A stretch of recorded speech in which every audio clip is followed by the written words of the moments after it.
No limiar do amanhã, um programa desafio. Audição especial de aniversário, gravada em Uberaba com o médium Francisco Cândido Xavier.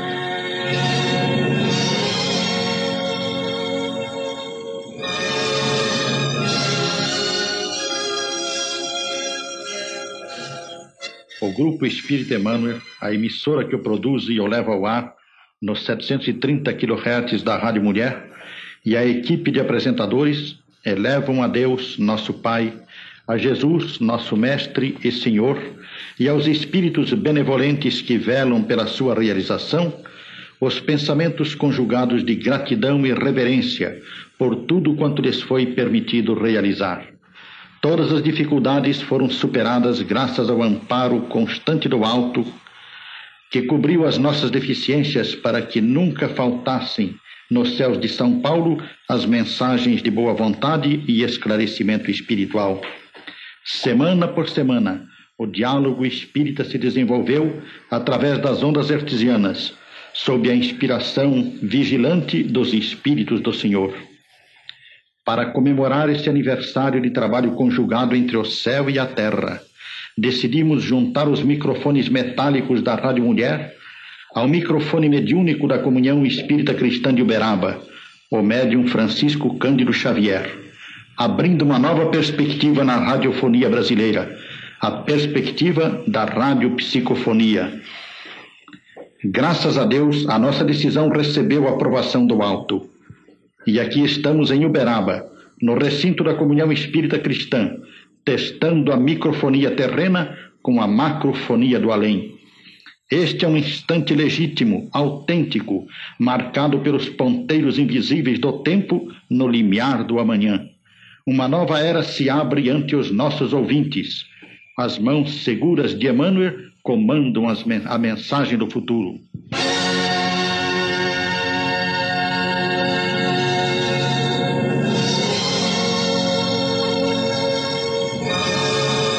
No limiar do amanhã, um programa desafio.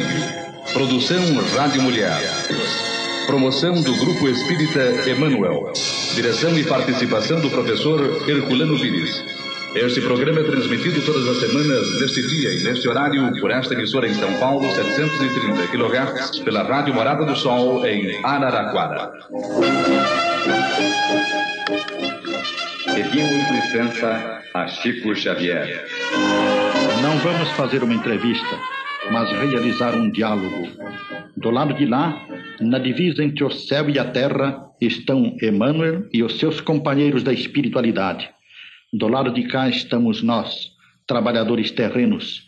E entre os dois grupos, Chico Xavier, que estabelece a ligação e possibilita o diálogo. Meu querido amigo Francisco Cândido Xavier, em nome da nossa equipe terrena, proponho conversarmos sobre algumas questões que nos parecem fundamentais nesta hora de transição. Vou levantar a primeira questão. Você acha que na efervescência do mundo atual, podemos divisar o homem que deve estar surgindo na Terra para a construção do mundo novo?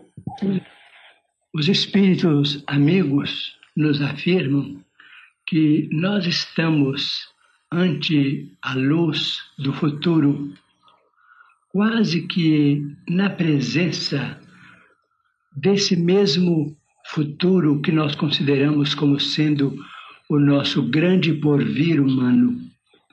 Mas a figura autêntica do homem novo, dentro da nebulosa que se espraia à frente dessa luz, nos domínios psicológicos de nossas concepções, ainda não se delineia com tanta segurança como seria de desejar.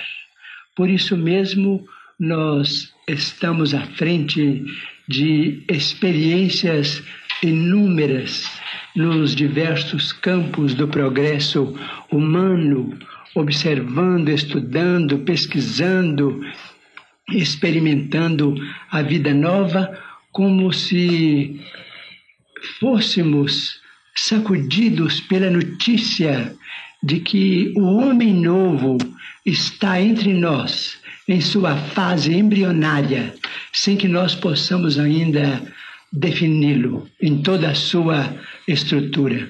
Me parece que o Renato, você me falou há pouco do problema dos mutantes, não é? Seria interessante trocarmos ideia com o Chico sobre isso. É uma teoria sobre esses mutantes, essas pessoas que estão num super desenvolvimento na face da Terra. Eu gostaria de ouvir a palavra do Chico sobre esse desenvolvimento considerado anormal ou supranormal até da inteligência. Não estou muito bem informado com respeito aos mutantes, mas gostaria de saber se os mutantes guardam alguma conexão com os hippies, por exemplo, ou com outras modalidades de experiência psicológica no campo da humanidade, experiências essas a que muitos classificam como sendo protestos.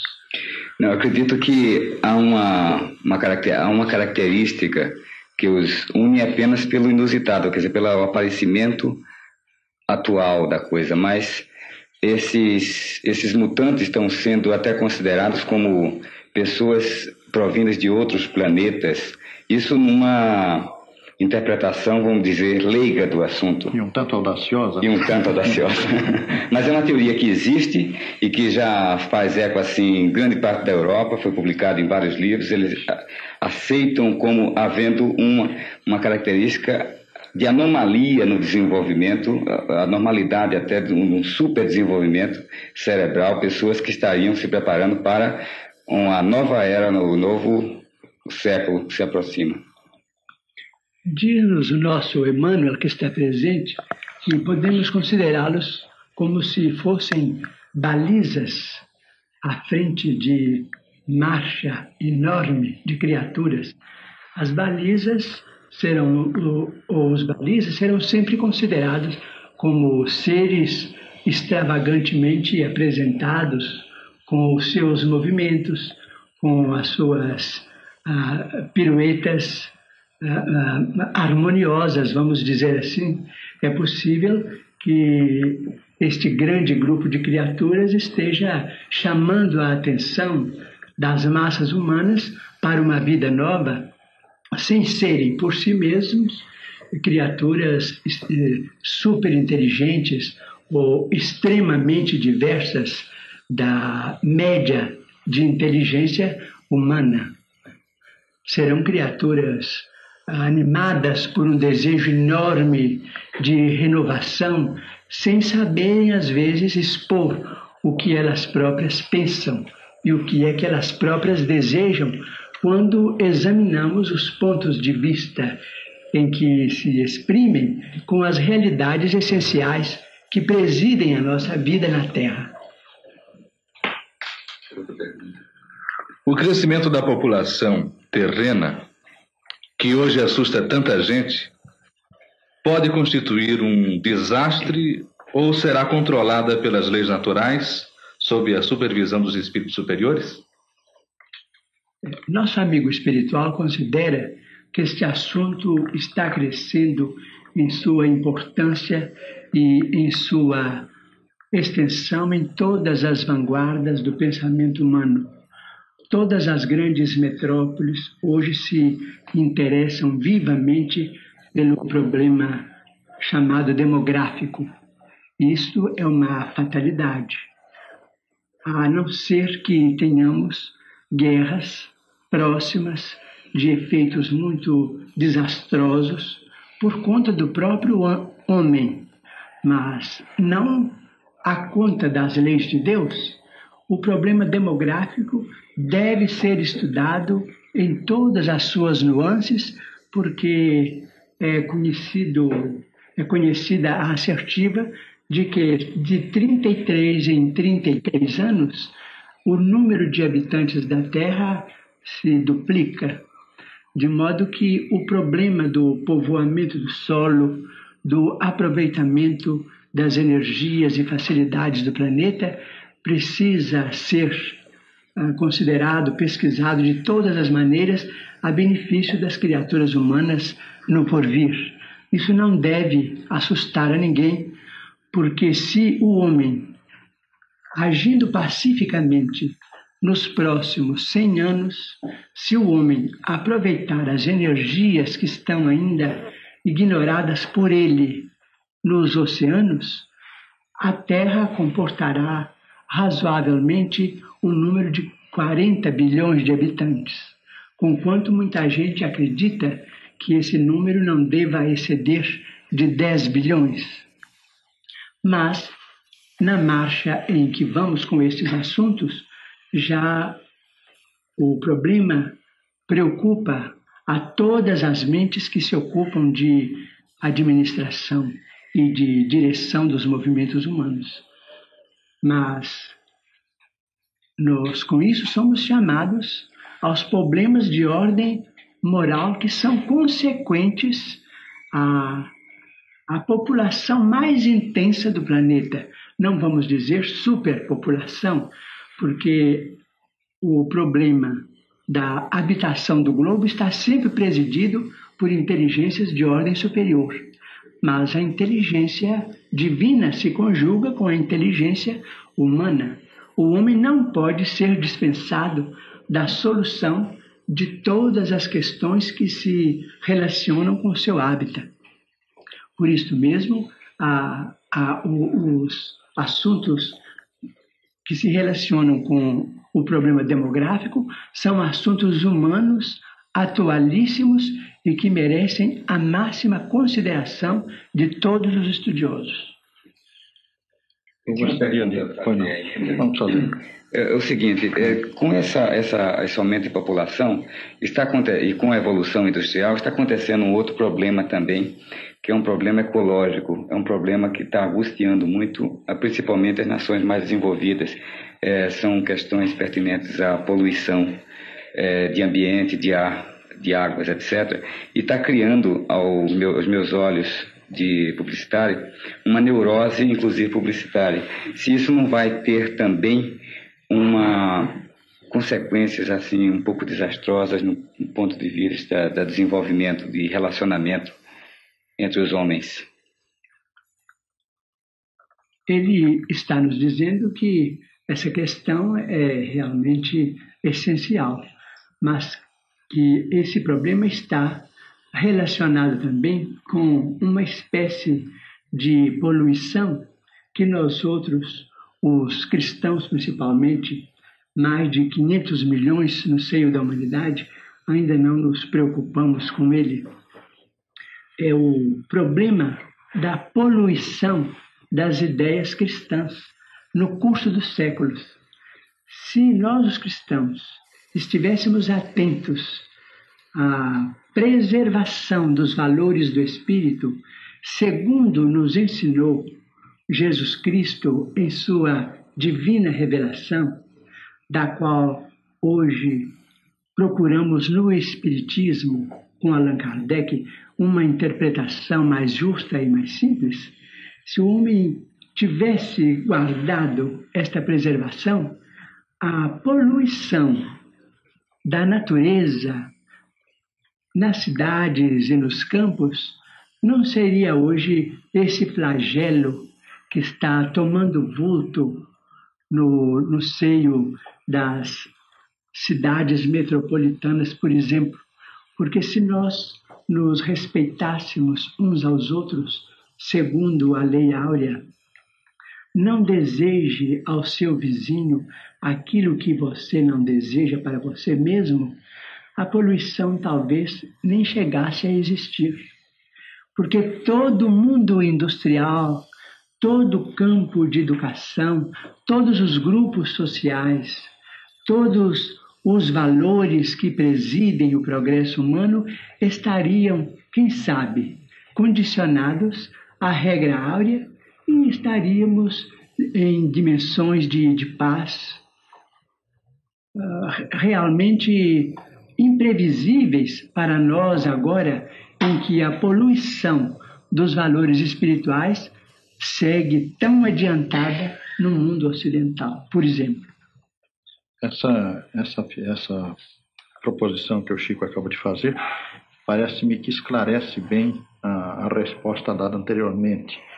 Quer dizer, ele falou que a população da Terra está sob controle, de acordo com Emmanuel, né, de autoridades espirituais superiores, mas que cabe ao homem também a colaboração. Ora, me parece que a parte do homem está precisamente nisso. Quer dizer, a população vai aumentando, mas o homem precisa ir acomodando essa população aqui na Terra, né? E precisa evitar aquilo que pode prejudicar. Né? Esse é o trabalho do homem nesse problema. Isso coincide com aquela afirmação que tem no Livro dos Espíritos, que diz que a Terra está longe ainda de possuir a população para a qual ela foi construída, né? Ela foi criada. Muito bem, muito bem. Chico, o mundo espiritual prevê alguma catástrofe geológica nos próximos anos para a expulsão de contingentes de espíritos retrógrados do planeta? Como achariam os nossos amigos espirituais, ou o nosso Emmanuel, que se dará a passagem da Terra para um plano melhor? As calamidades geológicas sempre existiram porque a Terra em si ainda está sendo criada.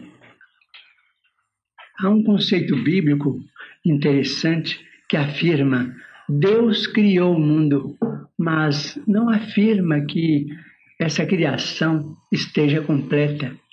De modo que nós vemos vulcões, terremotos, maremotos, tempestades, tufões surgirem e desaparecerem, arrebatando vidas, modificando a fisionomia de cidades e até mesmo de nações.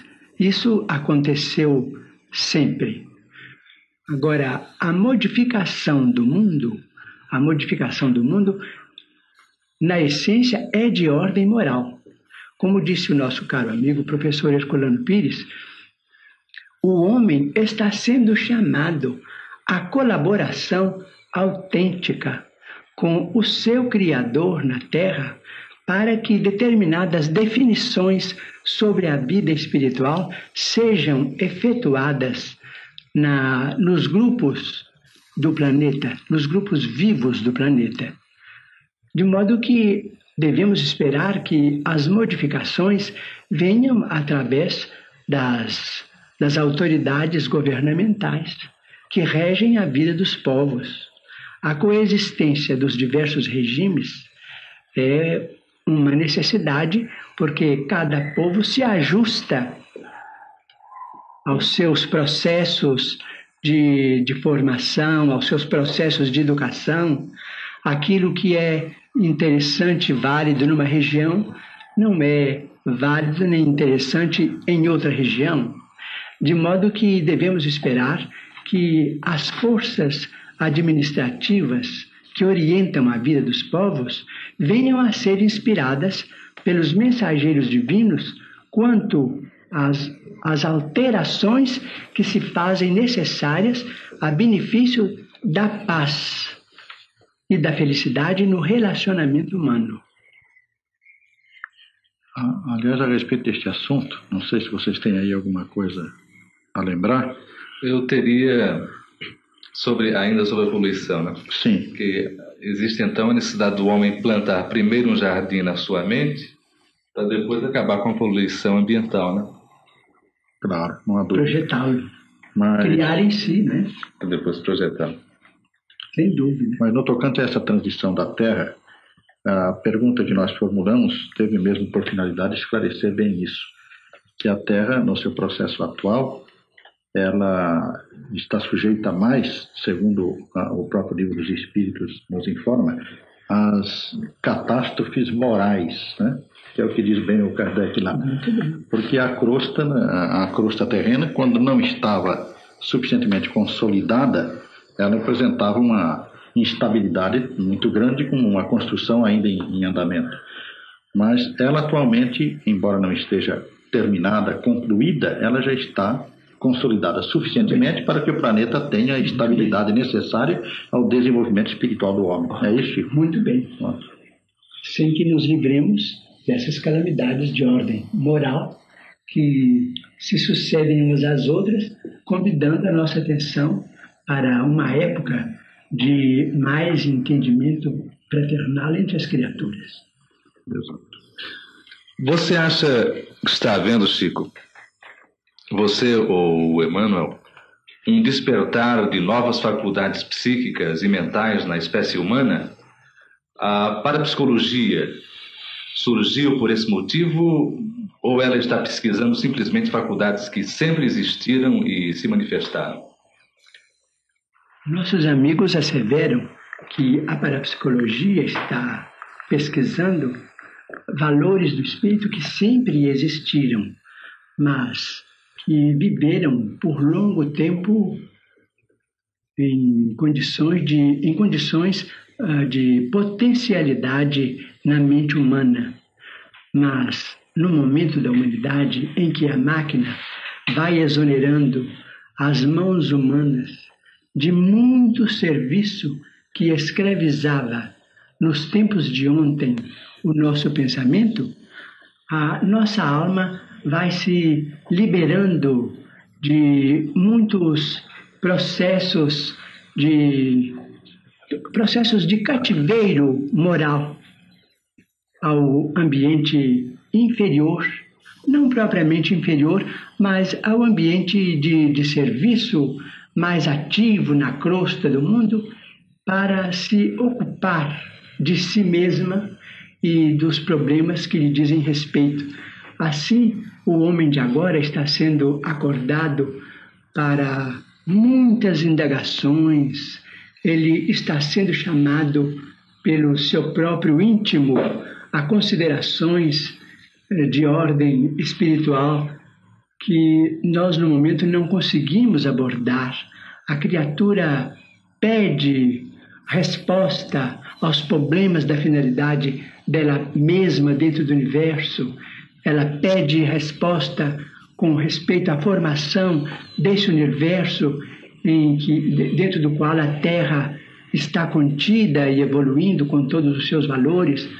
Tudo isso hoje habilita a mente humana a processos espirituais de indagação muito altos, muito profundos, e por isso mesmo a parapsicologia é um movimento muito importante para nós todos, porque ela pode orientar as questões mediúnicas, principalmente se ela estiver filiada a indicações de ordem espírita, dentro da doutrina espírita, que já conseguiu uma estrada de acesso a respostas fundamentais sobre a vida.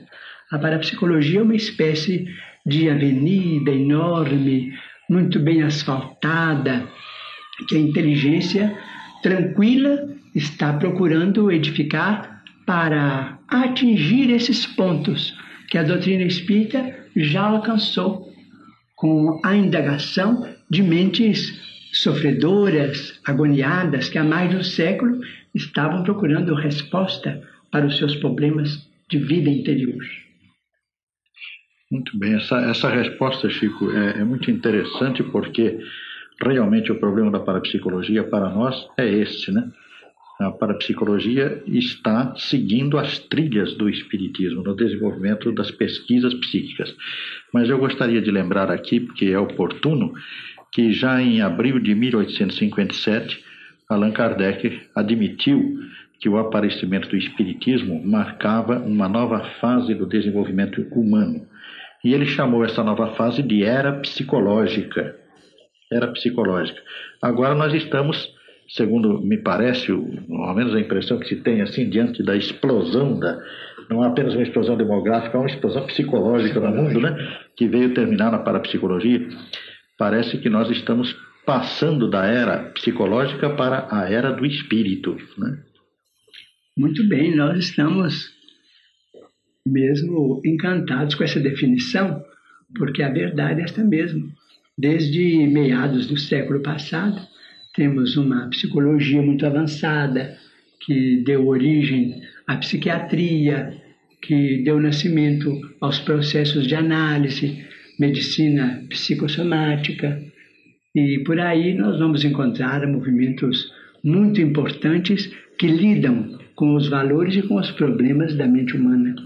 E o Espiritismo, desde 1857, não é uma resposta acabada, porque disse o próprio codificador, o nosso grande orientador, Allan Kardec, que a doutrina é evolutiva. Mas desde 1857 nós já estamos com a resposta para além da psicologia. Perfeitamente delineada, né?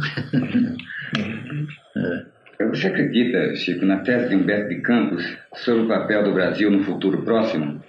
Ele é realmente o coração do mundo e a pátria do Evangelho? Isso não é uma espécie de neufanismo espírita, de messianismo do tipo do judaico?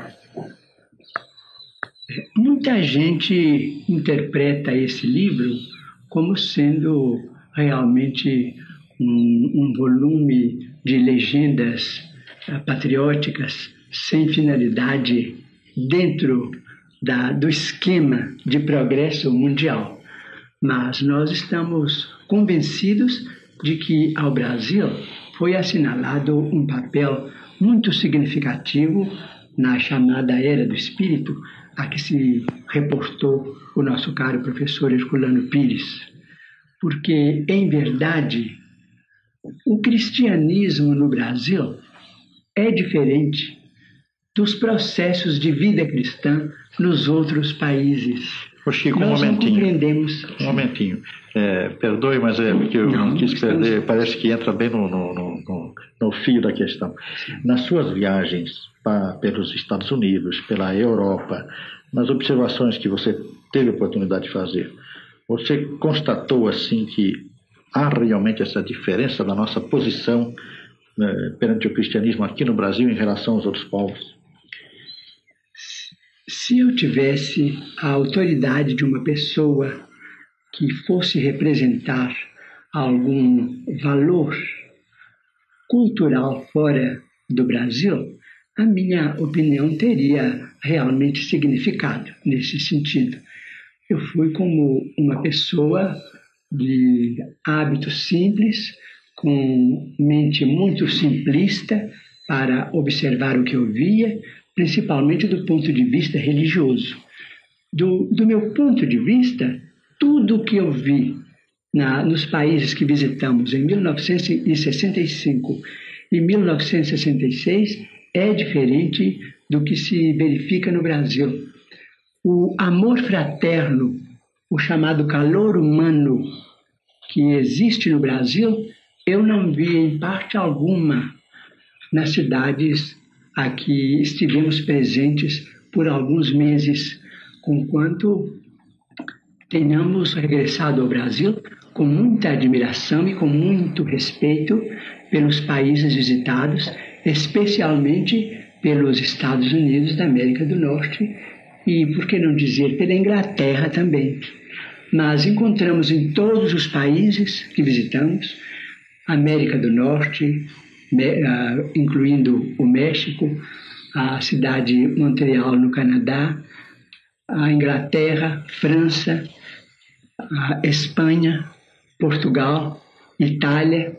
Encontramos comunidades cristãs absolutamente diferentes, mas tão diferentes que nós não conseguimos entrosar o coração com o espírito de fé apresentado por aquelas comunidades, fossem elas dessa ou daquela confissão religiosa dentro do Evangelho de Jesus Cristo. Encontramos a monumentalização da fé através de templos majestosos, movimentos educacionais de expressão enorme no campo verbalístico, mas o calor humano não encontramos. Parece que visitamos grandes museus honrados pela vida de hoje, grandes legendas em matéria de conclamação ao Espírito de Jesus, mas sem vida.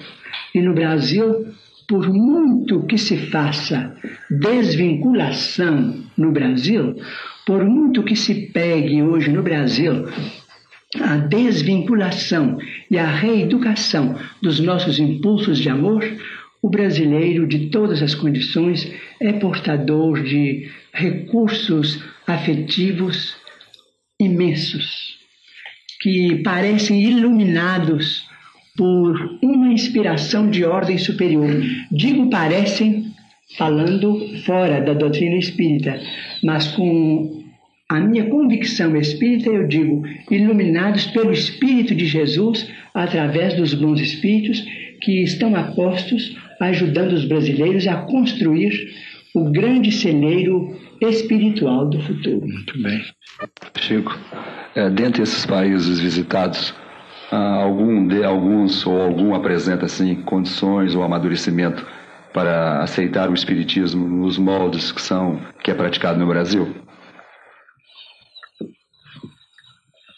Do que pude perceber, encontrei na Inglaterra uma legião de criaturas, principalmente no campo da cura espiritual, uma legião de criaturas consagrada ao bem do próximo, em regime de perfeita gratuidade, grandes grupos de médiuns perfeitamente interessados em auxiliar os seus semelhantes sem nenhum desejo de remuneração. Encontrei este clima em grande parte da Inglaterra, mas nos outros países, incluindo a França, de onde recebemos a bênção da doutrina espírita, por muito que veneremos os nossos irmãos franceses como nossos amigos, como nossos orientadores na formação da nossa pátria, conjugados ao esforço de Portugal, nós não encontramos, de momento, um clima propício ao desenvolvimento da doutrina espírita nos moldes brasileiros. Encontramos muita dificuldade em pensar em que os nossos irmãos venham a pensar na legenda do dar sem interesse de receber. Não digo propriamente dar sem nunca receber, mas esse dar sem intenção de receber eu não vi, a não ser em grandes grupos de nossos irmãos ingleses interessados principalmente na solução do problema de auxílio aos doentes.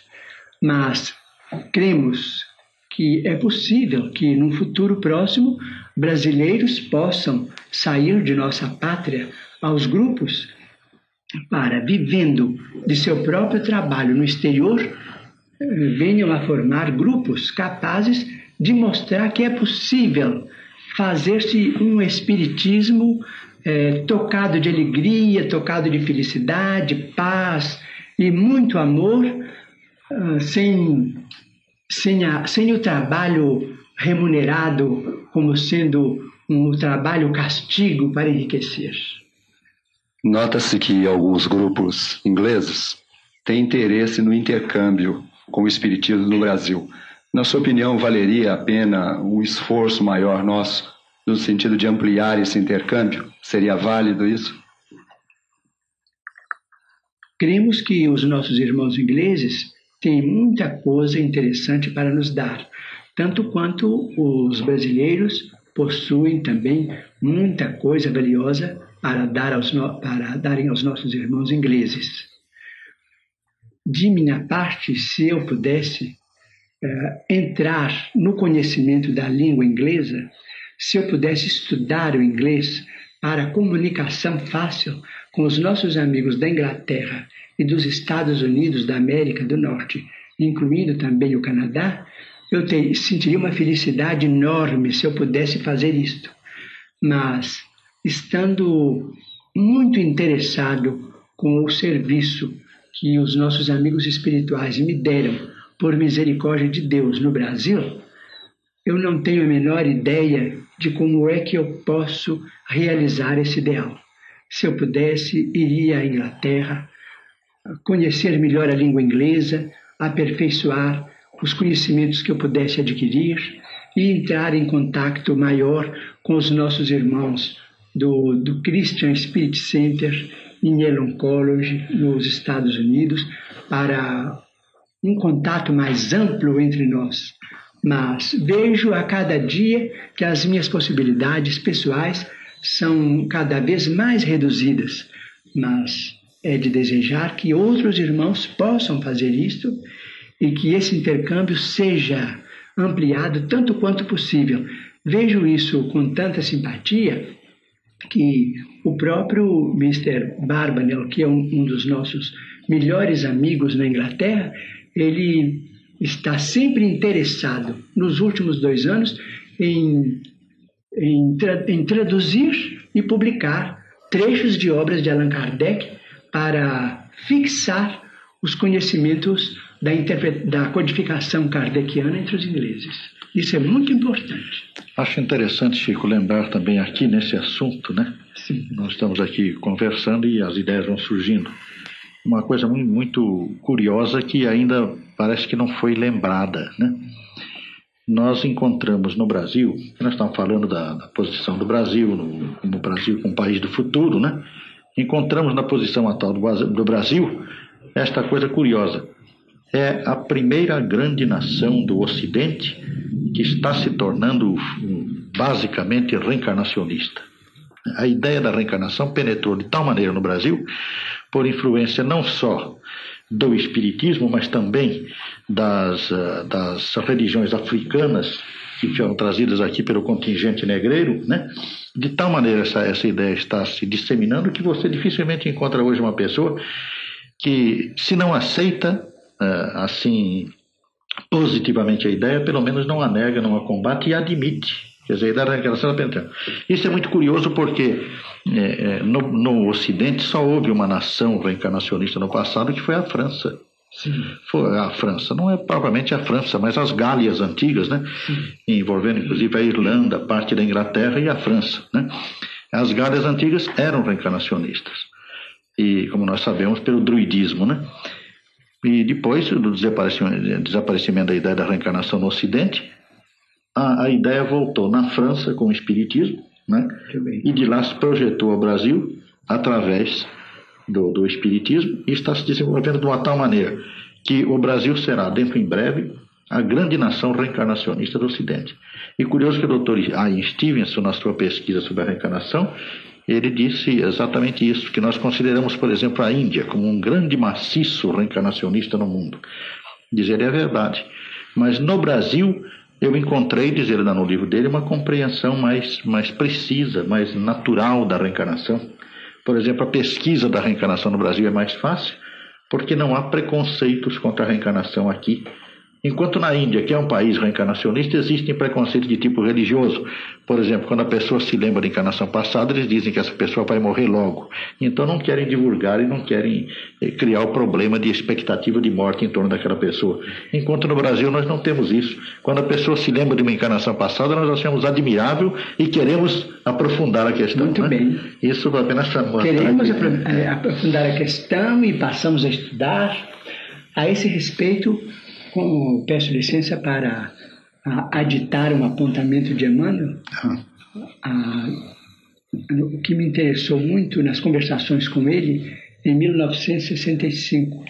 Perguntei a ele onde estavam aqueles companheiros de Allan Kardec que vibravam com a doutrina espírita na França, onde estava aquele contingente de almas heróicas, sublimes, que aceitaram aquelas ideias e as divulgaram com tanto entusiasmo pelo mundo inteiro, a maior parte na França, a grande parte na Bélgica, por exemplo.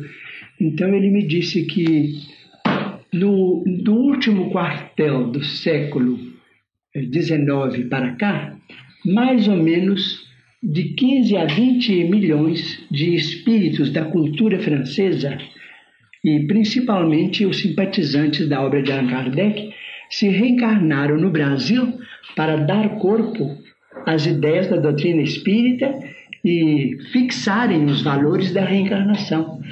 Tanto é assim, diz ele, que nos últimos 80 anos, se desenvolveu entre nós tal amor à cultura francesa que muitos de nós, milhares de nós outros, sabemos de ponta a ponta a história da Revolução Francesa, mas nada conhecemos a respeito do Marquês de Pombal, das lutas de Napoleão, dos reis de Portugal, que foram os donos da nossa evolução primária. Nós nos reportamos muito mais à França como terra máter de nossa espiritualidade do que Portugal. Mas é porque isso está no conteúdo psicológico de milhões e milhões de brasileiros que estão fichados por certidão de cartório como brasileiros, mas psicologicamente são franceses. Isso você está nos dando aqui uma revelação extraordinária, viu, Chico? Extraordinária essa revelação de Emmanuel, porque é uma verdadeira revelação espiritual, porque é uma coisa que não pode ser provada materialmente, né? A revelação vem do lado de lá. Mas é alguma coisa que nós podemos sentir no Brasil, né? Podemos sentir no desenvolvimento do espiritismo no Brasil.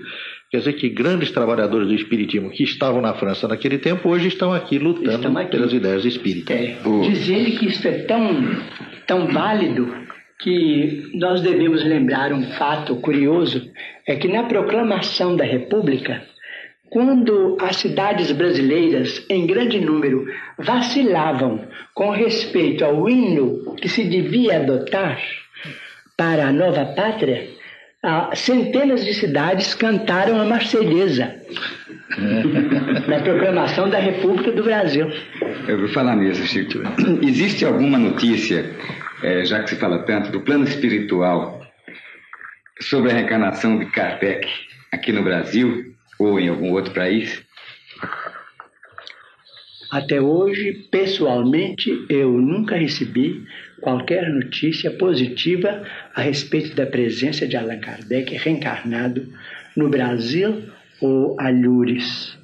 Entretanto, eu devo dizer que, em se tratando destes vultos veneráveis do nosso movimento, seja do cristianismo, seja do espiritismo, pessoalmente eu tenho muito receio de receber qualquer notícia, porque temo pela minha fragilidade e estimaria não ser o médium de notícias tão altas.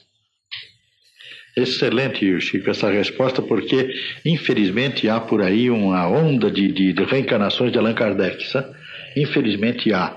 Nós sabemos que isto são perturbações que ocorrem no movimento espírita em virtude da invigilância dos médiuns e da falta mesmo de compreensão de grande parte dos nossos companheiros no tocante à significação de uma personalidade espiritual como a de Kardec, né? De maneira que a sua resposta é também para nós de um valor inestimável. Pensamos, muito obrigado, pensamos que quando Allan Kardec surgir ou ressurgir, ele dará notícia de si mesmo pela sua grandeza, na presença que mostre. Muito bem. Muito bem. Exatamente. A pergunta seguinte, ela é um pouco longa. Então eu gostaria de ser bem claro aqui para facilitar a sua resposta. Como você considera Jesus? É o Criador do nosso planeta, incumbido por Deus? Ou um espírito que evoluiu na Terra e superou a condição humana? É o Espírito Supremo que rege a Terra em nome de Deus? Ou que rege os nossos sistemas solares? Ou melhor, o nosso sistema solar. E em seguida, qual a posição de Buda? Do que posso pessoalmente depreender dos ensinamentos dos Espíritos Amigos, consideramos Jesus Cristo como sendo o Espírito de evolução suprema em confronto com a evolução dos chamados terrícolas que somos nós outros. Não o Senhor do sistema solar, com todo o respeito que temos a personalidade sublime de Jesus, mas consideramos-lo como sendo o supremo orientador da evolução moral do planeta. E espíritos como Buda, como Zoroastro, como aqueles outros grandes instrutores da Índia, da Grécia, por exemplo, que eram considerados orientadores ou chefes de grandes movimentos mitológicos, serão ministros do Cristo, que nós não temos ainda uma definição para classificar dentro dos nossos parcos conhecimentos com respeito à nossa história no lado espiritual da vida. Vemos que Jesus convidou 12 discípulos, discípulos humanos, tanto quanto nós outros, para que nós não fôssemos instruídos por anjos, senão nada entenderíamos da doutrina do Cristo.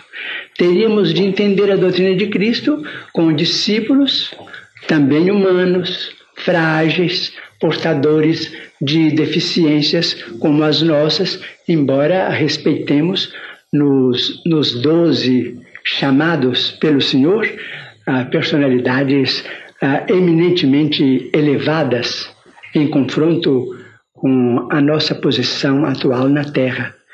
Mas do mundo espiritual para a Terra, ministros do Senhor cooperam e cooperarão sempre para que a nossa estabilidade espiritual se consolide cada vez mais como o plano físico, como muito bem lembrou o nosso professor Herculano, já está consolidado. Nós estamos, vamos dizer, no limiar da era do Espírito, como disse o nosso querido amigo, professor Herculano Pires, mas estamos ainda sacudidos por grandes calamidades psicológicas, como a Terra, no seu início, como habitação sólida, esteve movimentada por grandes convulsões. Psicologicamente estamos sacudidos por esses movimentos que dificultam a nossa compreensão, mas os ministros do Senhor estão cooperando para que nós alcancemos a segurança com a estabilidade precisa para que o planeta seja realmente promovido a mundo de paz e de felicidade para todos os seus habitantes. Não sei se expliquei bem. Está excelente, é isso mesmo, uma explicação bem clara e que respondeu perfeitamente a questão. Faltou apenas um pontinho aqui, Chico, e não tem lá grande importância, mas é a curiosidade humana que às vezes nos... Faltou um pontinho que diz assim: se Jesus foi realmente o Criador do nosso planeta, incumbido por Deus. Bem, o Criador, a nosso ver e conforme ensinam os espíritos amigos que nos visitam, o Criador é o Criador. Nós não podemos ainda ter outra definição de Deus mais alta do que aquela de Jesus Cristo, quando chamou o nosso Criador de Pai Nosso. Além disso, a nossa mente vagueia como se nós estivéssemos em águas demasiadamente profundas, sem recursos para tatear a terra sólida. Pai Nosso, Deus, Criador do Universo. Deus, então, a força que representa Deus, teria se manifestado em Jesus Cristo para que ele, como um grande engenheiro, um arquiteto de mente complexa, de mente quase divina, pudesse realizar prodígios sob a inspiração de Deus na plasmagem, na estruturação do mundo maravilhoso que nós habitamos. Mas não consideramos Jesus como Criador, com quanto respeito que lhe devemos. E está muito bem a resposta perfeita também nesse tocante. Eu apenas queria lembrar um assunto curioso, que é o seguinte: no Livro dos Espíritos, como aliás você também precisou aí, nós sabemos que Deus age através dos seus ministros, dos seus enviados. Quer dizer, Jesus então teria sido, como você disse, o arquiteto construtor do planeta. Sim. Agora, eu estou fazendo uma conotação aqui. um assunto que me parece também interessante para nós do ponto de vista do estudo desta questão. Você sabe que os gregos foram um povo de grandes intuições que marcaram praticamente todo o desenvolvimento da nossa civilização, né? Nossa civilização até hoje, nas suas últimas conquistas, ainda está apoiada nas intuições gregas. E nós encontramos em Platão, que foi sem dúvida nenhuma uma das figuras mais fulgurantes do mundo no campo da intuição, a ponto de Kardec dizer que ele e Sócrates eram precursores da ideia cristã na Terra, né? Nós encontramos ali uma afirmação muito curiosa de Platão, uma teoria bastante interessante. Ele diz que existe Deus, quer dizer, o bem supremo, a ideia suprema no mundo das ideias, né, que controla tudo, dirige tudo, mas que abaixo de Deus existe o demiurgo. O demiurgo é um Deus secundário, e a função desse Deus é receber de Deus a matéria-prima com que vai construir os mundos. Muito bem, não é muito interessante? É muito interessante. Quer dizer, Jesus seria um demiurgo da Terra. Isso é extraordinário, e o demiurgo do sistema solar será então um demiurgo de alta potência. Exatamente. Criadora. A esse respeito, eu peço licença para dizer que, certa feita, indagando de Emmanuel a respeito da posição de Jesus no sistema solar, ele me disse que ficasse com a expressão Pai Nosso e não perguntasse muito a respeito de Deus, porque eu não tinha mente capaz de entrar no domínio desses conhecimentos com a segurança precisa. Eu insisti e ele então desdobrou um painel à minha vista, mas do ponto de vista mediúnico. Apareceu então a Terra na comunidade dos mundos do nosso sistema, evoluindo em torno do Sol. O nosso Sol, depois, em outra face do painel, evoluindo para a constelação, que, se não me engano, é a constelação chamada de Andrômeda. Depois, essa constelação, arrastando o nosso sistema e outros, evoluíam em direção de uma outra constelação, que já não tinha nome na minha cabeça. Essa outra constelação avançava para uma outra constelação muito maior dentro da nossa galáxia. Depois apareceu a nossa galáxia, imensa, como se uma lente de alta potencialidade estivesse entre os meus olhos e o painel. E a nossa galáxia evoluía com outras galáxias em torno de uma nebulosa enorme e que Emmanuel me disse que passava a evoluir em torno de outras nebulosas. Então aí minha cabeça ficou cansada e eu pedi para voltar, como se eu tivesse saído num foguete da Terra e me perdesse pelo espaço afora e sentisse uma vontade louca de voltar a ser gente outra vez e ficar no meu lugar. Porque tudo está dentro da ordem divina, cada mundo, cada sistema, cada galáxia, orientados por inteligências divinas.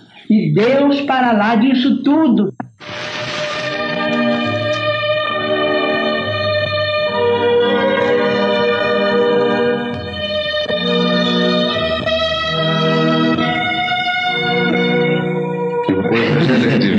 Não segundo a letra que mata, mas segundo o espírito que vivifica.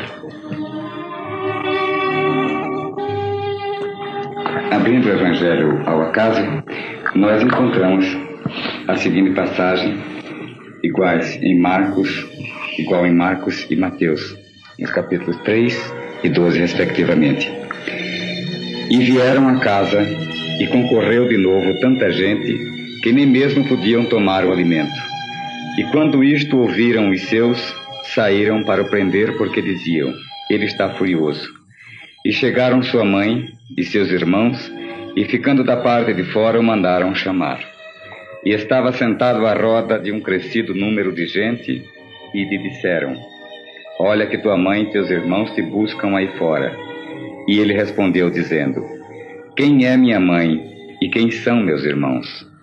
E olhando para os que estavam sentados à roda de si, lhes disse: eis aqui minha mãe e meus irmãos. Porque o que fizer a vontade de Deus, esse é meu irmão e minha irmã e minha mãe. Passando a interpretação dessa passagem do Evangelho, que eu gostaria muito que fosse interpretada pelo nosso querido Chico Xavier, eu vou insistir novamente com ele. Você não quer comentar esta passagem, por favor, Chico? Assim nós encerraríamos o programa. Eu estou com saudade de ouvir a palavra do Senhor. E quando consigo ouvir no limiar da manhã, eu fico numa alegria imensa ao ouvir a sua interpretação. Então vamos fazer um esforço para cumprir aqui o nosso dever nesse sentido. Eu queria lembrar que esta passagem do Evangelho, já tantas vezes comentada sobre vários aspectos, ela apresenta sempre aspectos novos. Cada vez que nós nos defrontamos com ela, como aliás com quase todos os trechos do Evangelho, aspectos novos são apresentados. E às vezes esses aspectos são de uma flagrante atualidade.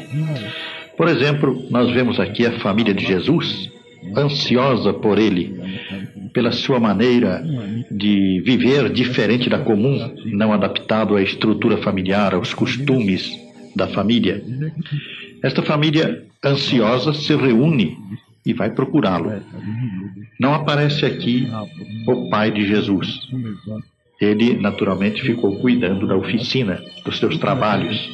Mas a mãe, que geralmente é a criatura que mais se aturde com os problemas dos filhos, ela vai na companhia dos irmãos de Jesus, portanto dos seus outros filhos, procurá-lo para ver se conseguia trazê-lo para casa. Jesus estava parecendo alucinado porque ele deixara a casa, deixara a oficina de trabalho, deixara tudo para cumprir as suas obrigações espirituais, cumprir o mandato supremo que era o do Pai Supremo, que é Deus, e não apenas do Pai carnal que ele tinha na terra. Então, nessa aflição, a mãe de Jesus e os irmãos vão procurar tirá-lo da assembleia espiritual em que ele se encontrava, ensinando o Evangelho, pregando o advento de um mundo novo, de uma nova civilização, de uma nova cultura, de uma era nova para as criaturas humanas. E Jesus, naturalmente, se recusa a acompanhá-los, se recusa mesmo a recebê-los, porque eles iam perturbar uma obra que não pertencia apenas a ele, Jesus, mas que era, acima de tudo, uma obra do Pai Celestial, uma obra de Deus, da qual ele, Jesus, estava investida. Esta passagem, como várias outras, serviram para que se estabelecesse no mundo alguma confusão a respeito do problema, justificando-se, por exemplo, a retirada de uma criatura de casa, o abandono da família para ir tratar dos seus próprios problemas. E hoje, atualmente, costuma-se falar que Jesus foi o primeiro hippie. Jesus foi o primeiro homem que abandonou a sua família para viver a sua vida diferentemente da vida comum e que inclusive saiu pelo mundo com a mesma liberdade e a mesma aparente displicência dos hippies de hoje. Ora, não há dúvida que a atitude de Jesus foi de uma importância extraordinária no tocante à libertação que ele conseguiu fazer dos laços familiares que o impediam de prosseguir na sua missão. Mas é preciso considerar que Jesus saiu com finalidade elevada. Jesus não saiu para viver a sua vida individualmente, a sua vida egoísta, para viver apenas aquilo que parecia mais agradável a ele, para obter uma liberdade puramente pessoal e individual. Não, ele se afastou da família temporal, da família carnal em que ele havia nascido, para se unir a uma família maior, a família espiritual de Jesus. E esta família espiritual era precisamente aquela que estava ali representada pelos apóstolos, pelos discípulos, por aqueles aprendizes novos que se chegavam a ele, que queriam ouvi-lo, que queriam perceber as perspectivas do mundo novo que ia surgir na Terra. Então, a posição de Jesus, junto da sua família espiritual naquela assembleia, não só lhe autorizava, mas exigia dele a atitude que ele tomou. E ele, na sua sabedoria, sempre tão superior a tudo quanto nós possamos imaginar, ele soube aproveitar esse momento de uma maneira bastante emotiva, porque se ele se recusou a seguir o pai, a seguir a mãe e os irmãos que o vieram buscar, e se disse que a sua família verdadeira era aquela que ele estava presente, entretanto, ele iluminou tudo isto com o seu amor pela humanidade, mostrando que se aquelas criaturas que vieram ali procurar tirá-lo daquele momento eram seus parentes consanguíneos, entretanto poderiam também, na proporção em que o Evangelho se difundisse na terra e em que elas pudessem absorvê-lo, poderiam também converter-se em seus familiares espirituais, como realmente se deu no futuro. Nós sabemos que antes de expirar na cruz, Jesus recomendou sua mãe ao seu apóstolo amado, que era o apóstolo João. Sabemos também, não somente pelas informações históricas, mas também por informações espirituais, que o apóstolo João, depois da tragédia da crucificação de Jesus, ele mudou-se para a cidade de Éfeso, mas levou Maria com ele. E, por exemplo, no livro Paulo e Estevão, que o Chico Xavier recebeu de Emmanuel, nós encontramos uma passagem muito bonita em que, falando de Lucas, o evangelista que colhia dados para escrever o seu evangelho e que foi procurar Maria, da qual ele procurou ouvir as lembranças que pareciam necessárias a ele para escrever um evangelho bem feito, ele foi procurar Maria em Éfeso e diz lá Emmanuel, na sua casinha de frente para o mar. Temos então uma referência poética de Emmanuel na situação de Maria sob a proteção do apóstolo João. Isto nos mostra, de maneira histórica e definitiva, que Jesus não renegou a sua mãe e nem poderia fazê-lo. Assim também no tocante a seus irmãos, embora a maioria deles não o tenha seguido, não tenha se incomodado sequer com a sua doutrina, nós sabemos que houve um dos seus irmãos, o apóstolo Tiago, que ficou fiel a ele e que participou do movimento cristão com grande interesse e grande paixão pelo cristianismo, apesar das suas raízes profundas no judaísmo. E o problema deste apóstolo, que foi irmão de Jesus, é também muito claramente posto de maneira assim bem compreensível neste livro, Paulo e Estevão, de Emmanuel. Assim nós encerramos o nosso programa de aniversário com este comentário despretensioso, procurando lembrar principalmente as conotações da passagem lida, não só do ponto de vista histórico do cristianismo, como também com a atualidade. E lembrar particularmente a grande lição de Jesus na continuidade do seu trabalho, que foi deixar Maria, sua mãe, entregue à vigilância daquele que ele considerava um seu discípulo capaz de cuidar dela com o amor e o carinho que ele mesmo lhe daria.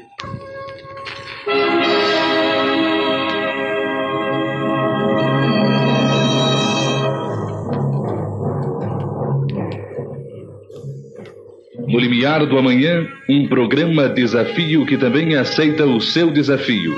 Uma tribuna livre para os debates dos problemas fundamentais da vida e da morte. Crentes e descrentes, religiosos e céticos, materialistas e espiritualistas, todos são convidados e todos serão bem-vindos ao diálogo radiofônico do programa No Limiar do Amanhã.